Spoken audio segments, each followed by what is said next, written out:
আসসালামু আলাইকুম। আজকে আমরা ভারসাম্য নিয়ে আলোচনা করব। হ্যাঁ, এর আগে আমরা পড়েছিলাম ভোক্তার আচরণ, যেটা আমরা পড়েছিলাম চাহিদার মাধ্যমে, চাহিদা বিধি, চাহিদা রেখা কিভাবে আঁকবো, তারপর চাহিদা রেখার স্থানান্তর দেখেছিলাম।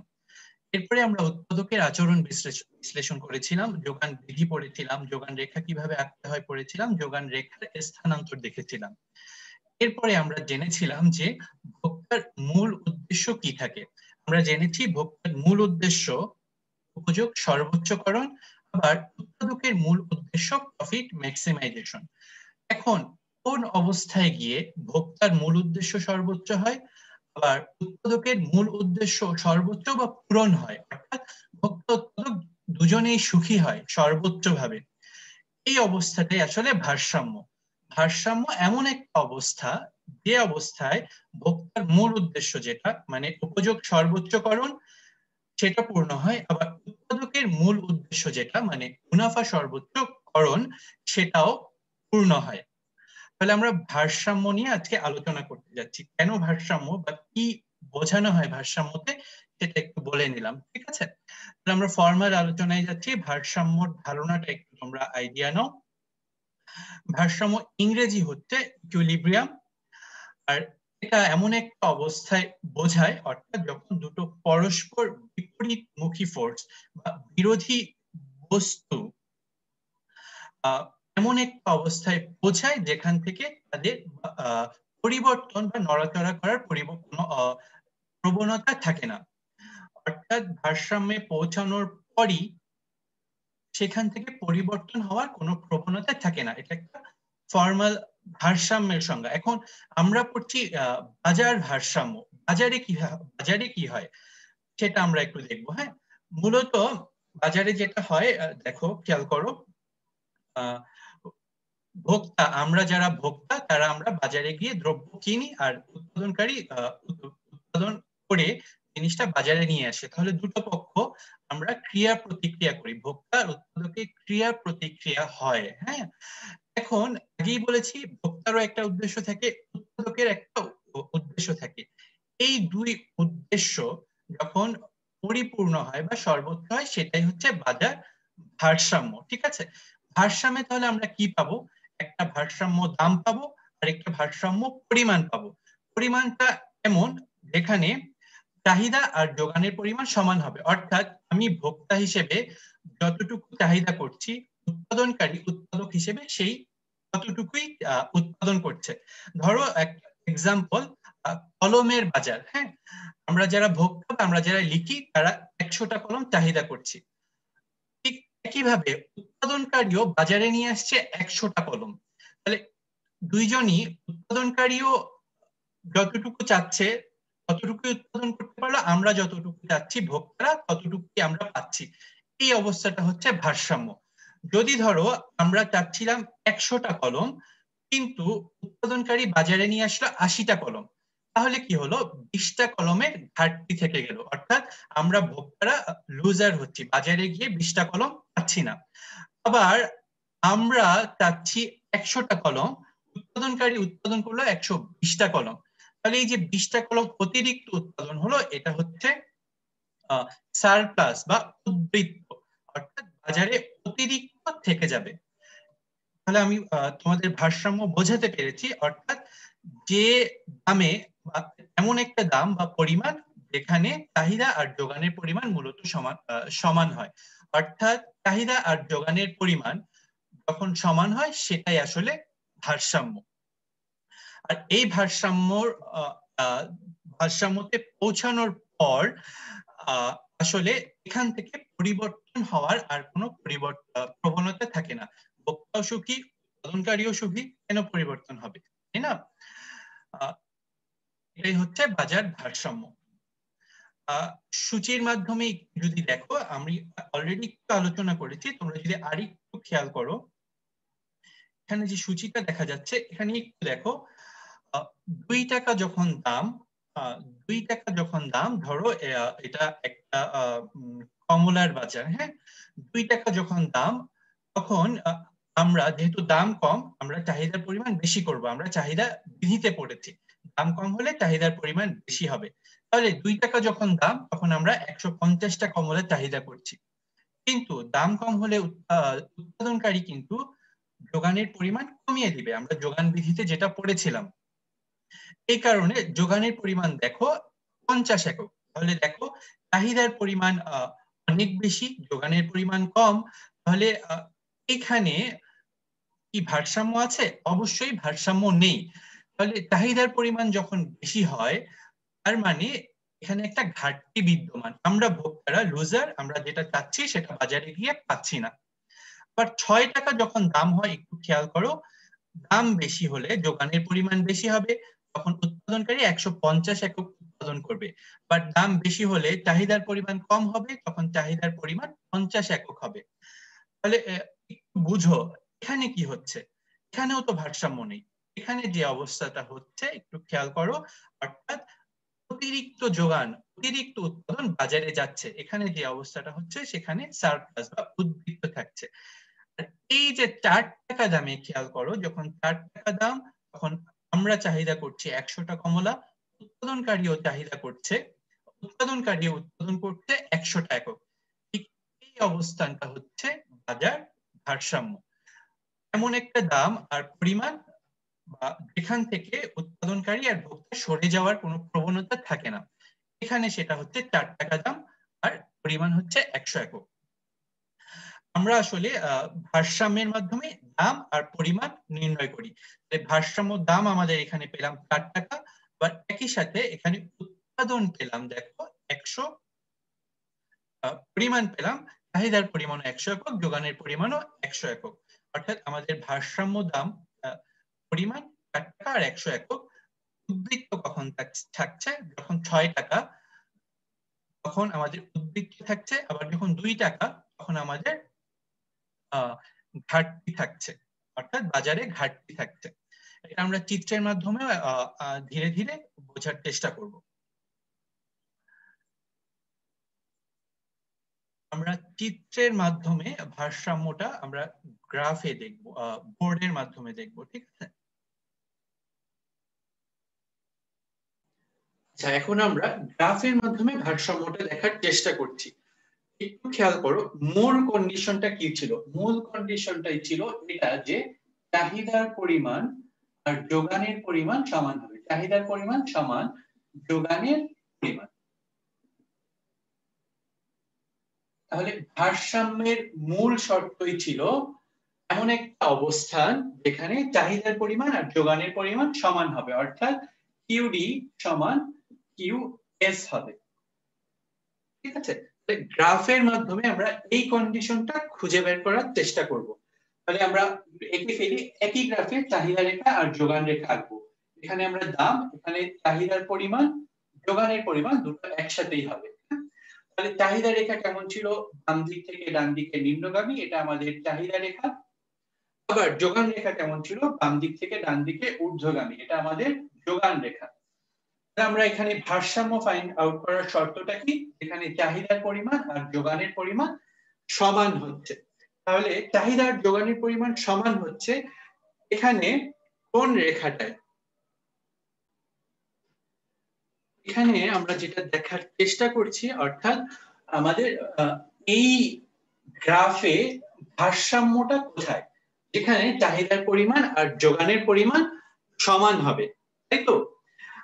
তাহলে আমরা একটা এক্সাম্পল, আমরা এই গ্রাফে একটু দেখি, নাম্বার দিয়ে দেখি। হ্যাঁ, একটু খেয়াল করো, আমরা এখান থেকে শুরু করি। যখন দাম ধরো 10 টাকা, 10 টাকা দামে চাহিদার পরিমাণ কত?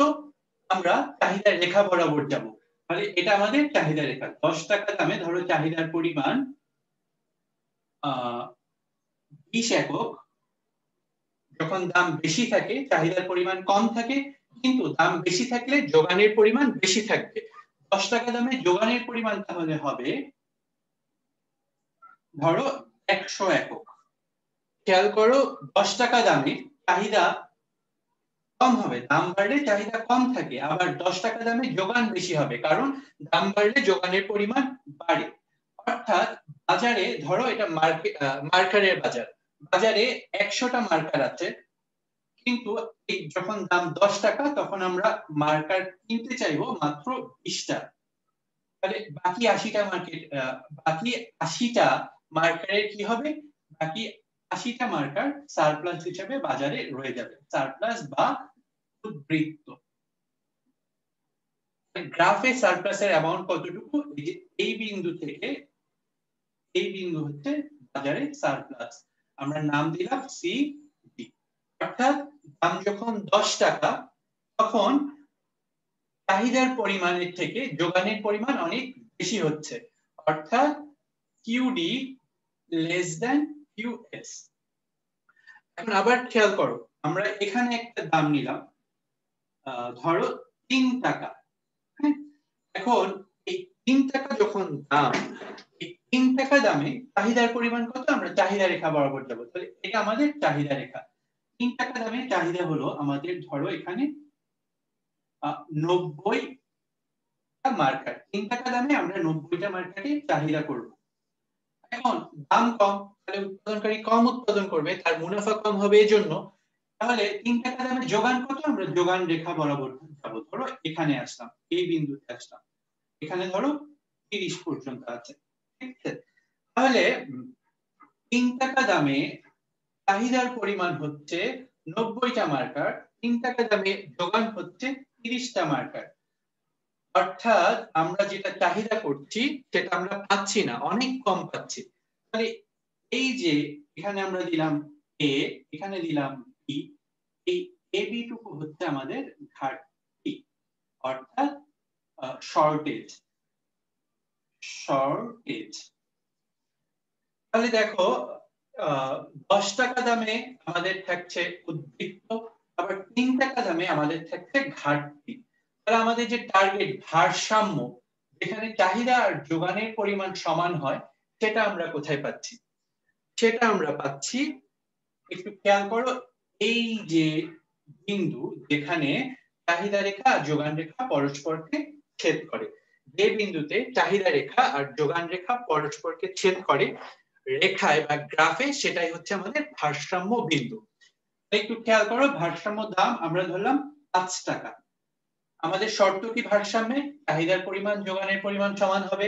5 টাকায় চাহিদার পরিমাণ, আমরা চাহিদা রেখা বরাবর যাব, এটা আমাদের চাহিদা রেখা, এটা আমাদের চাহিদা রেখা, এখান থেকে এই পর্যন্ত আসলাম। 5 টাকায় চাহিদা ধরো 50 একক। আবার 5 টাকায় যোগান, একইভাবে যোগান রেখা বরাবর আসবো, এই বিন্দুতেই আসবে, এটা আমাদের যোগান রেখা, যোগান রেখা। তাহলে এখানে এই বিন্দু, অর্থাৎ 5 টাকা হচ্ছে আমাদের ভারসাম্য দাম। এই ভারসাম্য দামে চাহিদার পরিমাণ আর যোগানের পরিমাণ সমান। নেক্সট যে জিনিস আমাদের মনে রাখতে হবে, ভারসাম্য দামের উপরে যে কোনো দামে, 5 টাকায় এখানে ভারসাম্য দাম, 6 টাকা, 7 টাকা, 9 টাকা, 10 টাকা, ভারসাম্য দামের উপরে যে কোনো দামে আমাদের সারপ্লাস থাকবে। ভারসাম্য দামের নিচে, ভারসাম্য দামের নিচে 4 টাকা, 3 টাকা, 2 টাকা, 1 টাকা, যে কোনো দামে আমাদের ঘাটতি থাকবে। তাহলে এই গ্রাফ থেকে আমাদের 3টা জিনিস ফাইন্ড আউট করতে জানতে হবে। একটা হচ্ছে ভারসাম্য দাম আর ভারসাম্য পরিমাণ, তারপর সারপ্লাস কতটুকু, ঘাটতি কতটুকু, শর্টেজ কতটুকু। এই 3টা জিনিস যদি আমরা ফাইন্ড আউট করতে পারি, তাহলে আমরা ভারসাম্য কনসেপ্টটা আমাদের ক্লিয়ার বলে ধরে নিতে পারি। গ্রাফের মাধ্যমে ভারসাম্য দেখার পর আমরা সমীকরণের মাধ্যমে ভারসাম্যটা দেখব। একটু খেয়াল করো, এখানে দুটো সমীকরণ দেওয়া আছে, তোমরা জানো, এখানে এটা হচ্ছে আমাদের চাহিদা সমীকরণ, আর এটা হচ্ছে আমাদের যোগান সমীকরণ। তাহলে এই দুটো সমীকরণ দেওয়া আছে, তাহলে আমাদের ভারসাম্য দাম ও পরিমাণ নির্ণয় করো। তাহলে আমাদের যে জিনিসটা আগে ফাইন্ড আউট করতে হবে, এই দুইটা ইকুয়েশন থেকে আমাদের ভারসাম্য দাম, ইকুইলিব্রিয়াম প্রাইস, আর ভারসাম্য পরিমাণ, কিউ ভি অথবা কিউএস, যেখানে এই দুটো সমান হয়, সেটা ফাইন্ড আউট করতে হবে। তাহলে আমরা আমাদের শর্তে চলে যাই। ভারসাম্য শর্ত, মূল শর্তে ভারসাম্য বিন্দুতে কি হয় আমরা এতক্ষণ দেখেছি, চাহিদার পরিমাণ আর যোগানের পরিমাণ সমান হয়, চাহিদার পরিমাণ আর যোগানের পরিমাণ সমান হয়। তাহলে যখন ভারসাম্য আমরা কি পাবো, এই দুটো সমান পাবো, তাহলে আমরা পাচ্ছি কিউডি সমান কিউএস, তাই না? তাহলে কিউডি সমান কত আমরা লিখতে পারি, n - p সমান -2 + 2p। হয়ে গেল আমাদের মান বসানো। আমরা জানি ভারসাম্য বিন্দুতে চাহিদার পরিমাণ আর যোগানের পরিমাণ সমান, চাহিদার পরিমাণ আমরা জানি 10 - p, আবার যোগানের পরিমাণ আমরা জানি -2 + 2p। তাহলে এখানে আমরা জাস্ট ক্যালকুলেশন করব 10 যোগ 2 সমান 2p + p। তাহলে 3p সমান 12, সুতরাং p সমান 12/3 সমান 4। তাহলে আমাদের ভারসাম্য দাম আমরা পেয়ে গেলাম। ভারসাম্য দাম কত? 4 টাকা। ভারসাম্য দাম কত পেলাম? 4 টাকা পেলাম। এখন আমাদের আরেকটা জিনিস ভারসাম্য পরিমাণ নির্ণয় করতে হবে। এখন এখানে দেখো QD আর QS এ আমরা এখন P এর মান বসাতে পারি। সমীকরণ যে কোনো একটাতে P এর মান যদি আমরা বসাই, প্রথমে QD সমান দেখো P এর মান আমরা পেলাম 10 - p, P এর মান আমাদের কাছে 4। তাহলে আমাদের ভারসাম্য পরিমাণ চাহিদার রেখার মাধ্যমে বা চাহিদা সমীকরণে বসিয়ে আমরা পাই 6। একইভাবে এই রেখায় যদি বসাও QS -2 + 2p, তাহলে -2 প্লাস আমাদের কি হচ্ছে 4, তাহলে -2 + 8 সমান 6। অর্থাৎ আমাদের শর্ত কি ছিল? QD সমান QS। দেখো QD এ 6 একক, QS ও 6 একক, QD সমান QS। এটাই হচ্ছে আমাদের ভারসাম্যের শর্ত। তাহলে মান বসিয়ে যদি QD তে QS এ মান বসানোর পর দুটো যদি একই হয় তার মানে তুমি কারেক্ট, যদি একই না হয় তার মানে তুমি ইনকারেক্ট। তাহলে আমরা ভারসাম্য দাম পেলাম 4 টাকা, আবার ভারসাম্য পরিমাণ পেলাম 6 একক। ঠিক আছে? এখন এই জিনিসটাকে আমরা গ্রাফে কিভাবে দেখাবো একটু খেয়াল করো। এই জিনিসটাকে আমরা গ্রাফে দেখাবো। কত সহজভাবে গ্রাফে দেখানো যায় আমরা সেটা চেষ্টা করব। ঠিক আছে? আমাদের প্রথম কাজ হলো এই রেখা দুটো গ্রাফে এঁকে ফেলা। তোমাদের মাথায় রাখতে হবে এখানে মূল প্রশ্ন কি। আমাদের মূল প্রশ্ন হচ্ছে দাম ও পরিমাণ নির্ণয় করে সেটা চিত্রে দেখাও। আমরা যখন যোগান সমীকরণ আঁকা পড়ছিলাম তখন যোগান সূচি আঁকছিলাম, তারপর সেটা ব্যাখ্যা করছিলাম। প্রশ্নটা কি ছিল? যোগান সমীকরণ অঙ্কন করো, ব্যাখ্যা করো। এখানে কিন্তু প্রশ্নটা হচ্ছে দাম ও পরিমাণ নির্ণয় করে চিত্রে দেখাও। এখানে তোমার সূচি আঁকার কোনো দরকারই নেই। ঠিক আছে? এখানে যত সংক্ষেপে তুমি গ্রাফটা আঁকতে পারো। আমরা কত সংক্ষেপে গ্রাফটা আঁকতে পারি সেটার টেকনিক আমরা দেখেছিলাম। আরেকবার এটা যখন আঁকবো দেখে রাখো। তাহলে আমরা প্রথমে চাহিদা রেখা আঁকবো। QD সমান 10 - p। শুধু দুইটা বিন্দু আমরা নিব। ভূমি অক্ষের ছেদক আর লম্ব অক্ষের ছেদক আমরা নিব। ভূমি অক্ষের ছেদক, লম্ব অক্ষের ছেদক আর ভূমি অক্ষের ছেদক, এই দুইটা পয়েন্ট আমরা শুধু ফাইন্ড আউট করব। সেটা কিভাবে, কত সহজে করা যায়? দুইটা বিন্দু নির্ণয়। QD যখন 0, তাহলে P সমান কত? QD 0 হলে P সমান কত আমরা এটা ফাইন্ড আউট করার চেষ্টা করব। তাহলে এখানে আমরা QD যদি 0 হয় তাহলে দেখো 0 সমান 10 - p, তাহলে P সমান 10। তাহলে এটা আমাদের একটা বিন্দু, সেটা হচ্ছে QD সমান 0, P সমান 10। এই বিন্দুটা আমরা গ্রাফে বসাবো। নেক্সট যে বিন্দু দাম যখন 0, QD সমান কত? QD সমান কত আমরা এই বিন্দুটা ফাইন্ড আউট করার চেষ্টা করব। তাহলে দেখো দাম যখন 0, এখানে দাম 0 বসাবো। QD সমান 10 - 0 সমান 10, অর্থাৎ P সমান দাম 0 হলে QD ও 10। এই যে এই দুইটা বিন্দু আমরা বসালে আমরা চাহিদা রেখাটা পেয়ে যাচ্ছি, তাই না? তাহলে আমরা প্রথমে এই বিন্দুটা বসাই। QD 0, P 0 এই বিন্দুতে। দুটোটাই যখন 0 হচ্ছে তখন দাম কত? 10। তাহলে আমরা এখানে 10 নিলাম। দাম QD 0 হলে দাম 0, 10। এটা হচ্ছে আমাদের লম্ব অক্ষের ছেদক, এই বিন্দুটা। এরপরে P যখন 0, এখানে QD যখন 10, তাহলে এখানে আমরা নিলাম 10। QD তখন 10, এই পাশে নিব 10।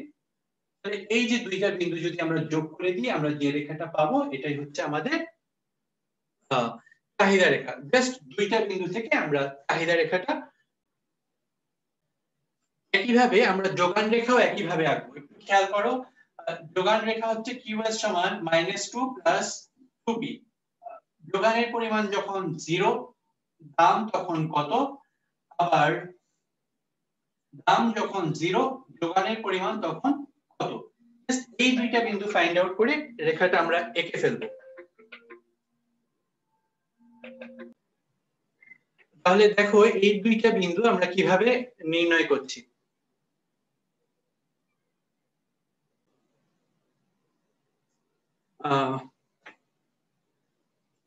তাহলে p যখন qs যখন 0, p তখন কত হচ্ছে 0 সমান -2 প্লাস 2p, অর্থাৎ 2p সমান 2, সুতরাং p সমান 1।